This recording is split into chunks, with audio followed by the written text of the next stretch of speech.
প্রিয় শিক্ষার্থীরা, সবাই কেমন আছো? আশা করি সবাই ভালো আছো। পরিবার পরিজন নিয়ে সবাই ভালো আছো। তো আজকে তোমাদের তথ্য যোগাযোগ প্রযুক্তি দ্বিতীয় অধ্যায় নিয়ে আলোচনা করব, নেটওয়ার্কের ধারণা, যেটা নিয়ে আগে আলোচনা করা হয়েছিল। তো শিক্ষার্থীরা, তোমরা যাদের বই আছে তোমরা সবাই দ্বিতীয় অধ্যায়ে ধরো, এবং যাদের বই নেই তারা একটু ক্লাসটা মনোযোগ সহকারে করবা, এবং শুধু ক্লাস করলে হবে না, ক্লাস করার পর একটু অনুশীলনও করতে হবে।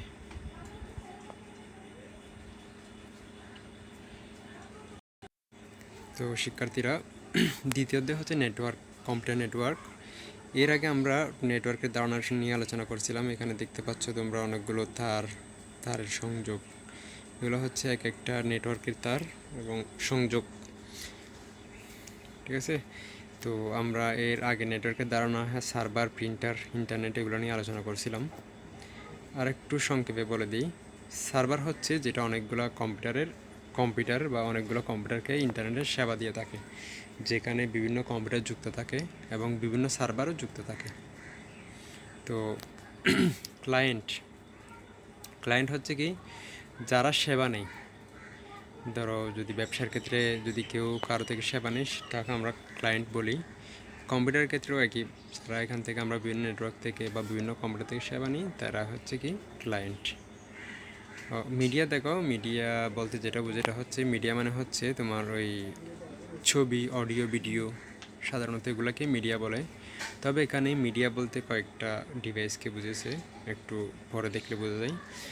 যে মিডিয়া দেখো, যে বস্তু ব্যবহার করে কম্পিউটারগুলো জুড়ে দেওয়া হয় সেটা হচ্ছে মিডিয়া।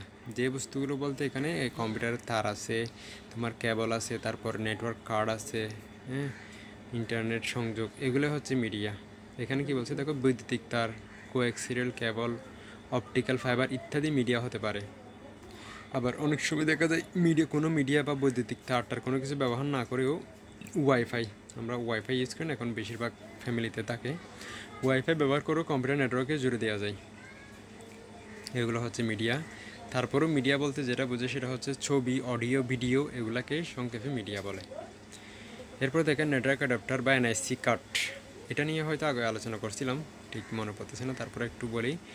নেটওয়ার্ক এনআইসি কার্ড হচ্ছে নেটওয়ার্ক এনআইসির পুনরূপ হচ্ছে নেটওয়ার্ক ইন্টারফেস কার্ড। মনে রাখবে, এটা এনআইসি মানে হচ্ছে নেটওয়ার্ক ইন্টারফেস কার্ড।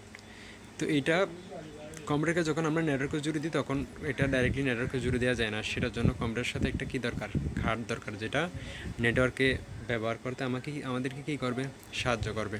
এই কার্ডটা তোমার সিপিইউতে লাগানো থাকে। এখানে কি বলছে দেখো, এই কার্ডের নাম হচ্ছে এনআইসি কার্ড, এবং সেই কার্ডগুলো তখন মিডিয়া থেকে তথ্য নিয়ে ব্যবহার করার জন্য কম্পিউটারকে দিতে পারে, আবার কম্পিউটার থেকে তথ্য নিয়ে নেটওয়ার্কে ছেড়ে দিতে পারে। তার মানে আমি যখন কম্পিউটারে কোনো ইন্টারনেট থেকে তথ্য ব্যবহার করব, সেই নেটওয়ার্কের কার্ডের মাধ্যমে আসবে, আবার সেই কার্ডের মাধ্যমে আমার তথ্য নেটওয়ার্কে যাবে। এই কাজে আমাদেরকে কী করবে, সাহায্য করবে।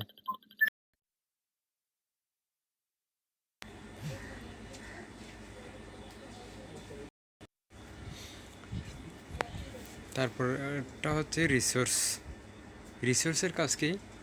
এই যে আমরা এটা আগে বলছিলাম, রিসোর্স মানে হচ্ছে আমরা কম্পিউটারের সাথে অন্যান্য যে সব জিনিসপত্র ব্যবহার করি, যেমন ধরো ক্লায়েন্টের কাছে ব্যবহারের জন্য যে সকল সুযোগ সুবিধা দেওয়া হয়, তার সবই হচ্ছে রিসোর্স। যেমন কম্পিউটারের সাথে যদি প্রিন্টার বা ফ্যাক্স মেশিন লাগানো হয়, সেটা হচ্ছে কি রিসোর্স।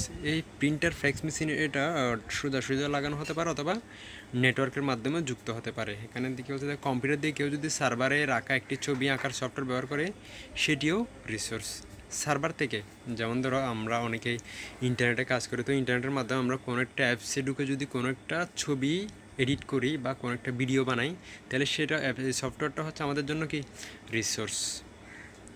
এখানে বলতে তোমার কাছে যদি কোনো গুরুত্বপূর্ণ তথ্য বা মজার ছবি থাকে এবং সেটি যদি নেটওয়ার্কের মাধ্যমে অন্যরা ব্যবহার করতে থাকে, তাহলে তোমার কম্পিউটার একটি কি রিসোর্সে যাবে। ধর আমার কম্পিউটারে কোনো ছবি বা কোনো কিছু আছে, যেটা আমি এই অন্য নেটওয়ার্কের মাধ্যমে অন্যরা ব্যবহার করতেছে, তাহলে সেটা হবে যে কি রিসোর্স। দেখো, ইউজার আর এই ক্লায়েন্ট অনেকটা সেম, তবে এখানে হচ্ছে সার্ভার থেকে যে ক্লায়েন্ট রিসোর্স ব্যবহার করে সেই ইউজার বা ব্যবহারকারী। ক্লায়েন্ট ইউজার অনেকটা সেম কথা, মানে আমরা যারা ব্যবহার করি তারাই হচ্ছে কি ইউজার। যেমন ফেসবুকের ক্ষেত্রে, তারপর জিমেলের ক্ষেত্রে যখন তোমরা প্রবেশ করো সেক্ষেত্রে কী আসে প্রথমে ইউজার আইডি, ঠিক আছে। তো যে ব্যবহার করবে সেটা হচ্ছে তার আইডি দিতে হবে, এটা হচ্ছে ইউজার আইডি।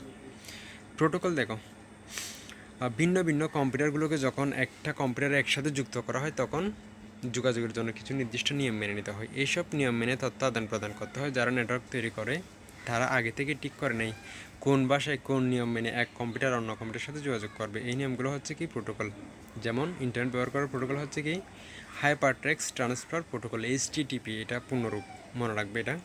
আমরা যখন ইন্টারনেটে যখন কোনো ফেসবুক আইডি বা জিমেল আইডি বা ইমেল আইডি মারবো তখন দেখবে যে এর আগে ক্লিক করার পর দেখবে যে এর আগে একটা HTTP চলে আসবে, HTTP ক্লোন স্ল্যাশ, ঠিক আছে। তো HTTP পুনরূপ হচ্ছে কি হাইপারটেক্সট ট্রান্সফার প্রোটোকল। এটা একটা প্রোটোকল যেটা আমাদের কী করে ইন্টারনেট ব্যবহারে সুবিধা দিয়ে থাকে এবং এক কম্পিউটার থেকে অন্য কম্পিউটার তথ্য আদান প্রদানের ক্ষেত্রে কী করে সাহায্য করে।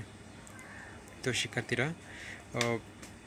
মোটামুটি আমরা প্রায় আজকে সব শেষ করছি, এর আগেও পড়ছিলাম।